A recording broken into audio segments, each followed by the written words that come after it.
আসসালামু আলাইকুম। আমি শামিমা খুলনা থেকে বলছি। বিডি ব্লগার শামিমা চ্যানেল থেকে আপনাদেরকে আরও একবার স্বাগত জানাই। কাছে কিংবা দূরে, দেশ কিংবা দেশের বাহিরে, যে যেখান থেকে আমার ভিডিওটি দেখছেন, আশা করছি আল্লাহ পাকের অশেষ রহমতে আপনারা সকলেই ভালো আছেন। আমরাও আলহামদুলিল্লাহ ভালো আছি। তো চলে আসলাম নতুন আরও একটা ব্লগ নিয়ে। তা আমি আজকে তানজিলাকে নিয়ে কথা বলবো। তা সবাই জানেন আপনারা কম বেশি যে তানজিলার কিন্তু বেবি হবে। তো ওর কিন্তু 7 মাস পার হয়ে গেছে অলরেডি, এখন 8 মাসে পড়ছে। তা তানজিলার আব্বা আর কি বাপ্পি ভাইয়া আর ওর মা তো তিশা আপা সবাই কম বেশি জানেন। তো ওরা কিন্তু তানজিলা শ্বশুরবাড়িতে আছে এখন, বাপ্পি ভাইয়া তিশা আপা। তো তানজিলা কিন্তু একটা ভিডিও ছাড়ছে যে এরকম অনুষ্ঠান করছে আর কি, ঈদ উপলক্ষে, আবার ওর বাচ্চা হবে সে উপলক্ষে। তা তানজিলার কিন্তু পুরো বাপের বাড়ি এবং শ্বশুরবাড়ির ফ্যামিলি সবাই ছিল। বাপের বাড়ির ফ্যামিলি বলতে তানজিলার আব্বা মা, তারপরে তাবিয়া, এটাই তো মেইন। আরও দাদি তো মারা গেছে। আর শ্বশুরবাড়ির ফ্যামিলি বলতে তানজিলা শ্বশুর শাশুড়ি, তারপরেও চাচি শাশুড়ি, চাচা শ্বশুরের ছেলে মেয়ে, ওদের যে ফ্যামিলিটা আর কি, সবাই মিলে। তা আমার মানে জিনিসটা মানে খুব ভালো লাগো দেখে। আমি খুবই খুশি হয়েছি, কারণ কি আসলে প্রত্যেকটা মেয়েই চায় তার শ্বশুরবাড়িতে এরকম ভালো থাকতে, সবার ভালোবাসা পেতে। তো তানজিলা কিন্তু আসলে সেই জিনিসটা পাচ্ছে, যেটা প্রত্যেকটা মেয়েরই পাওয়ার আশা, চায়, মানে ভালোবাসা পেতে চায় বা সবাই আশা করে।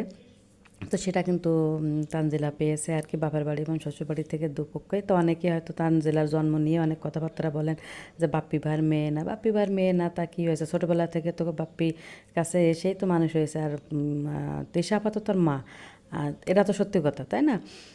তো তারা যদি মিলেমিশে থাকে, ভালো থাকে, তা নিয়ে তো আমাদের বাজে কথা বলার কোনো দরকার নেই, তাই না? যে যেখানে আছে আল্লাহ পাক সবাইকে ভালো রাখুক। তো শুধু এটাই বলতে চাচ্ছি যে ওদের ফ্যামিলি যে বন্ডিংটা খুবই ভালো। তানজিলার শ্বশুর প্লাস শ্বশুর, আর তানজিলার বাবার বাড়ি এবং তানজিলার শ্বশুর বাড়ির দুই ফ্যামিলির বন্ডিংটা কিন্তু খুবই ভালো। আর এই জন্য কিন্তু তানজিলাকে অবশ্যই ধন্যবাদ দিতে হবে, কারণ ওর সে ক্ষমতা আছে দুই পক্ষকে ম্যানেজ করে চলার। ও কিন্তু শ্বশুরবাড়ি বাপের বাড়ি দুই বাড়িকে সমানভাবে ম্যানেজ করে চলছে। বা সাকিবও ভালো মনের পরিচয় দিচ্ছে আর কি। সাকিবও যত দেখে তো যতটা মনে আছে খুবই ভালো সাকিব ছেলে হিসাবে। আর ওর ফ্যামিলি তো খুবই ভালো। আর সাকিবও যেহেতু একা, তানজিলা আসলে খুবই ভালো আছে, দেখে খুবই ভালো লাগলো। আসলে প্রত্যেকটা মেয়ের জন্য শ্বশুরবাড়ি এরকম ভালো থাকে, সেই দোয়া করি। তাই ঈদ উপলক্ষে এবং তানজিলার বেবি পেটে সে উপলক্ষে একটু ছোটোখাটো কিন্তু ওরা একটু অনুষ্ঠান মতো করছে। অনুষ্ঠান মানে কি, একটু ভালো মন্দ রান্না করে তানজিলাকে সবাই, ও শ্বশুর শাশুড়ি, তারপরে বাবা মা সবাই খাওয়াই দিয়েছে, দোয়া দিছে আর কি, মুরব্বীদের দোয়া, বড়দের দোয়া। আর ওতে ঈদের সময় বাবার বাড়ি ছিল না, সরি শ্বশুর বাড়ি ছিল না, বাবার বাড়ি থেকে কিন্তু ঈদ করছে। আর ঈদের পর দিন কিন্তু চলে এসেছে শ্বশুর বাড়ি। তো এরপরে তাবিয়াকে নিয়ে এসেছিলো, তারপরে কিন্তু তিশাফা গেছিলো, পরে আবার বাপ্পি ভাইও গেছিলো। যাই হোক, তা সবাই একটা ছোটোখাটো একটা মানে আয়োজন করলো। দেখলাম তানজিলার জন্য মুরগি, তারপরে আস্ত মাছ ভাজা, মাছের মাথা, অনেক কিছু আর কি, একটা প্লেট সাজানো। তাতে করে কিন্তু সব দুই বাড়ির ফ্যামিলি থেকে সমস্ত মুরব্বীরা কিন্তু তানজিলাকে খাওয়াই দিয়েছে এবং দোয়া দিয়েছে। তা আসলে এটাই আছে বড় পাওয়া, বড়দের দোয়া পাওয়া। আর এই সময় বিশেষ করে বলে না যে মানুষ বাচ্চা হতে যায় বা ডেলিভারি হতে যায়, কিন্তু মৃত্যুর মুখ থেকে ফিরে আসে, অনেকে কিন্তু মৃত্যুবরণও করে থাকে। তো এই সময় কিন্তু আসলে যার যার ইচ্ছা অনুযায়ী বা সামর্থ্য অনুযায়ী কিন্তু যার বেবি হবে তাকে কিন্তু খাওয়ানোর চেষ্টা করে আর কি। এবং যার বেবি হবে সেও কিন্তু চেষ্টা করে যে সবার সাথে ভালোভাবে মিশে সবার মন জয় করা, যেন কারোর মনে কোনো ক্ষোভ রাগ না থাকে। তাই তানজিলা তো এমনি যথেষ্ট, সে অন্য যাই থাক না কেন, কিন্তু খুব মিশুক একটা মেয়ে এবং ভালো একটা মেয়ে। খুব সুন্দরভাবে ও সংসার করতেছে, মাশাআল্লাহ, আলহামদুলিল্লাহ। তো ওর সংসারের জন্য কোনো নজর না লাগে, মানুষের আসলে নজর খুবই খারাপ। আর মানুষের ভালোটা দেখতে পারে না। তো যে যেখানে আছে সবাই ভালো থাকুক, আর ও ভালো থাকুক। শ্বশুরবাড়ির বা বাবার বাড়ির সবাইকে নিয়ে, বিশেষ করে শ্বশুরবাড়ির সবাই মন জোগায়ে চলুক। তো তানজিলার কিন্তু এই বুদ্ধিটা আছে, আশা করি ও সবাই মন জোগায়ে চলতে পারবে, কারণ ও খুব বুদ্ধিমতী একটা বুদ্ধিমান একটা মেয়ে আর কি। তা আসলে এই যুগের মেয়ে তো তো তারপরে দেখা গেলো কি অনেকের কিন্তু আসলে বুদ্ধি কম থাকে, বুড়ো বয়সেও কিন্তু বুদ্ধি হয় না। তো ও আসলে যথেষ্ট ম্যাচিউরড হয়ে গেছে বয়স তুলনায় তানজিলা। তো সেই জন্য কিন্তু খুব সুন্দরভাবে দুই ফ্যামিলিকে মানিয়ে নিয়েছে। তো আল্লাহ ওকে ভালো রাখুক। তো ওর 7 মাস শেষ হয়ে 8 মাসে পড়ছে। তো সামনে যেহেতু ওর একটা বিপদের সময় এক প্রকার বিপদই তো বলতে হয়। আবার বিপদটা কেটে কেটে গেলে তো আর আনন্দ শেষ নাই, কারণ নতুন একটা সদস্য আসবে পরিবারে।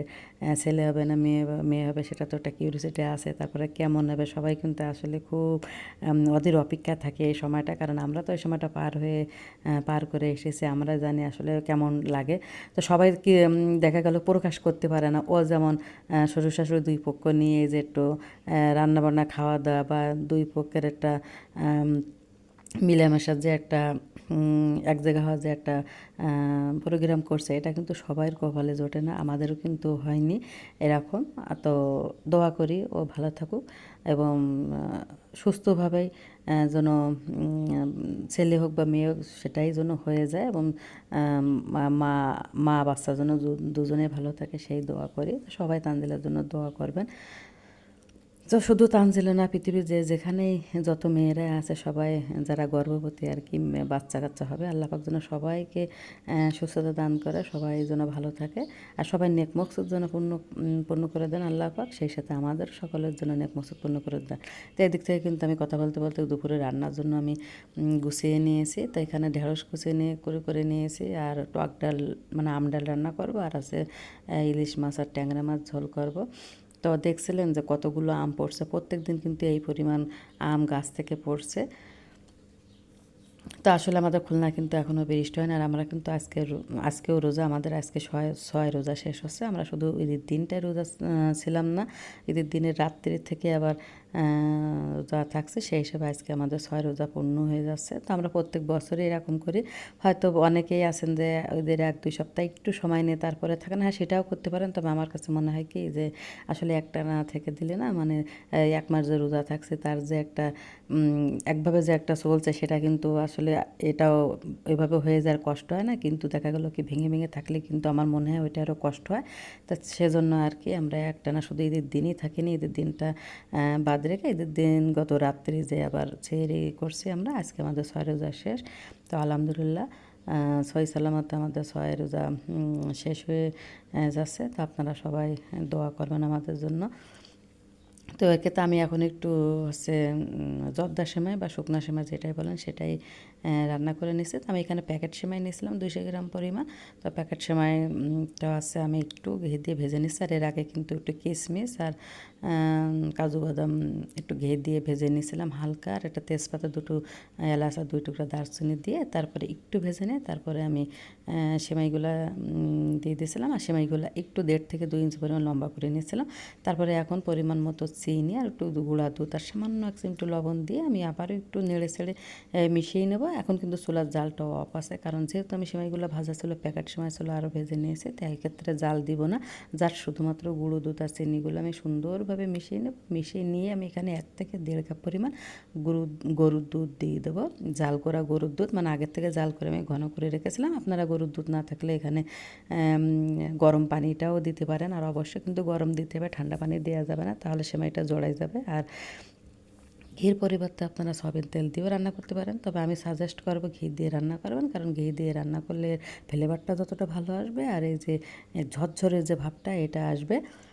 তো দিয়ে দুধ দিয়ে আমি ঢেকে দিয়ে এখন 5 থেকে 7 মিনিট একদম লো হিটে দিয়ে আমি রান্না করে নেব, তাহলে কিন্তু হয়ে যাবে আমার শুকনা সেমাই বা জর্দা সেমাই বা ঝরঝরে ভাজা সেমাই যেটাই বলেন না কেন। আর একটু হাতে রেখে দুধ বা গরম পানি যেটাই দেন না কেন দিবেন, দেখা গেলো কি সামান্য একটু কম দিবেন। পরবর্তীতে যদি দেখেন একটু ফুটতে বাকি আছে তাহলে দিয়ে দেবেন, সেটা কিন্তু ভালো হবে। কিন্তু একবারেই কিন্তু বেশি দিতে যাবেন না দুধ বা গরম পানি, সেটাই কিন্তু দেখা গেলো সেমাইটা নরম হয়ে যেতে পারে। তো আপনারা এই টিপসটা ফলো করতে পারেন। তো এই তো আর কি। তো তিশাপাড়া কিন্তু দেখলাম যে তানজিলার প্রোগ্রাম শেষ করেই কিন্তু ওরা বাসায় আবার ব্যাক করছে। তো আমি কিন্তু ওদের ভিডিও অনেক দিন থেকে দেখি, ওদের পুরো ফ্যামিলিটাই। তা তানজিলার ফ্যামিলি, তানজিলার নানার ফ্যামিলি, নানা মামা, তারপরে চাচাতো নানা, সবাই কিন্তু মানে ধরেই প্রায় 14 থেকে 15 জন আমি একদিন হিসাব করছিলাম, কিন্তু ওরা ইউটিউবিং করে। তো এই আর কি, তো সবাই ওদের জন্য দোয়া করবেন আর আমাদের জন্য দোয়া করবেন। তো এই তো আমার কথা বলতে বলতে কিন্তু সেমাইটা রান্না করা হয়ে গেছে। তা আমি এখন একটা সার্ভিং সার্ভিং ডিশে সার্ভ করে নিচ্ছি। তো আমার ভিডিওটি আজকে কেমন লেগেছে অবশ্যই কমেন্ট সেকশনে কমেন্ট করে জানাবেন। আর ভালো লাগলে একটা লাইক দেবেন, আর খুব বেশি ভালো লেগে থাকলে আমার চ্যানেলটিকে সাবস্ক্রাইব করে নেবেন। আল্লাহ হাফেজ।